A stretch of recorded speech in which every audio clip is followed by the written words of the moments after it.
Hello everyone, welcome back to our channel UK News. We hope you are doing great. Well, in this video we will talk about UK prepares to evacuate civilians from Lebanon as Middle East conflict widens.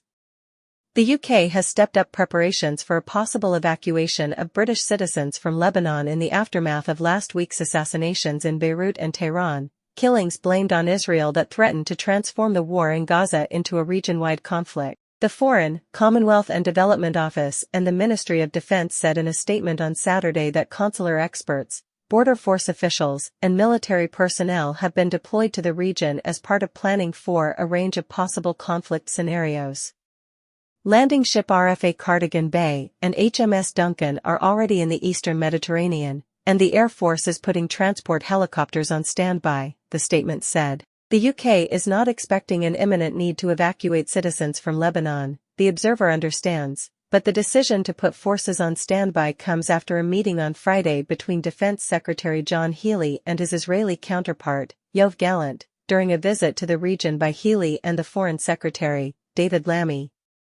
On Saturday, the government also repeated a call for British nationals in Lebanon to leave while commercial options are still available, joining the US and several other countries. Dozens of companies have suspended flights to Lebanon and Israel in the past week.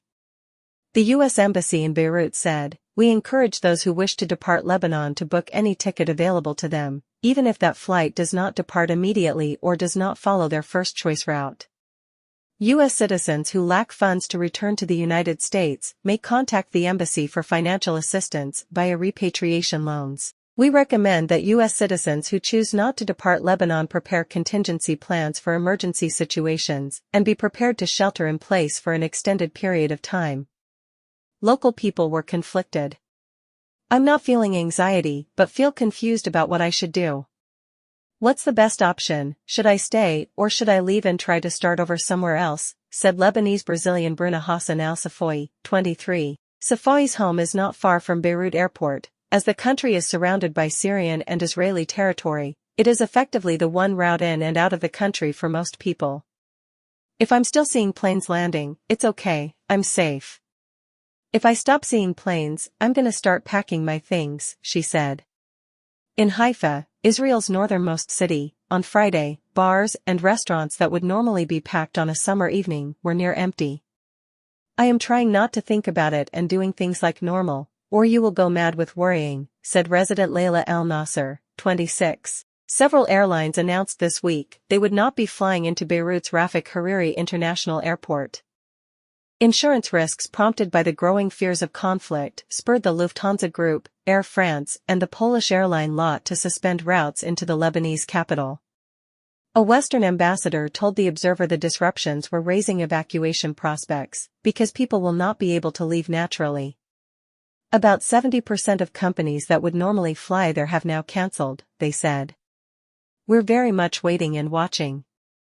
An evacuation scenario could possibly involve Israel, too, and if it happens it will involve several agencies. Nearby Cyprus, the EU's most easterly member state, is on standby to assist in the evacuation of civilians from the Middle East, with plans in place to act as a regional hub in the event of conflict expanding.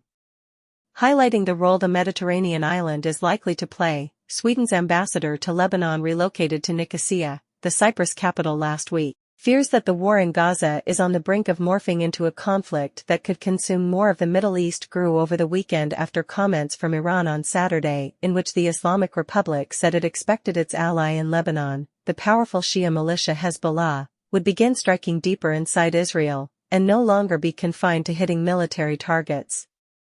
Israel and Hezbollah have traded tit-for-tat attacks since the Lebanese militia began firing on Israel the day after Hamas's attack on Israel on October 7, ostensibly to aid its Palestinian allies. In parallel with the fighting in Gaza, the conflict on the blue line separating the two countries has steadily escalated over the past 10 months, with tens of thousands of people on both sides displaced from their homes.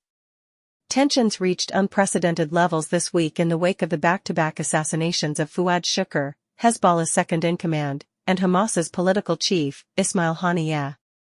Israel has claimed responsibility for Shukr's killing, a missile strike on an apartment building in Beirut on Tuesday evening that also killed 4 other people and injured about 70. Israel said he was to blame for a rocket attack on the Israeli-controlled Golan Heights last weekend that killed 12 children and young people playing football. Hezbollah has denied it carried out the attack. Just hours later, Shukr's killing was overshadowed by the news that Haniyeh had been assassinated during a visit to Tehran for the inauguration of Iran's new president. Conflicting reports have emerged about how the killing was carried out. On Saturday, Iran's Revolutionary Guards released a statement saying that the Qatar-based official was killed by a short-range projectile with a warhead of about 7 kilograms. Both Hezbollah and Iran have vowed revenge for the killings. The Revolutionary Guard's statement said that Tehran's revenge for the attack would be severe and at an appropriate time, place, and manner, blaming Israel for Haniyeh's death. Israel has not commented on the Hamas leader's death, but has carried out targeted assassinations on Iranian soil in the past. In a speech at Shukr's funeral on Thursday, Hezbollah Secretary General, Hassan Nasrallah, delinked the Lebanese front from Gaza for the first time, saying the issue has gone beyond the support front, and that the conflict with Israel had entered a new phase.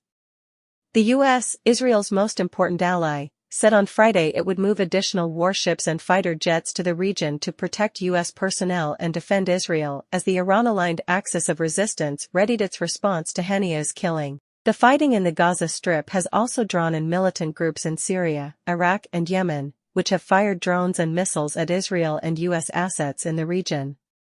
Tehran directly attacked Israel for the first time in April, after a strike it blamed on Israel killed several senior Revolutionary Guards at the Iranian consulate in the Syrian capital, Damascus.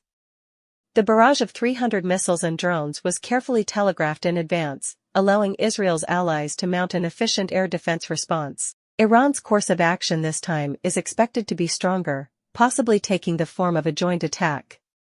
U.S. President Joe Biden, who has pushed hard for a ceasefire in Gaza in recent months, said the killing was not helpful, in comments late on Thursday.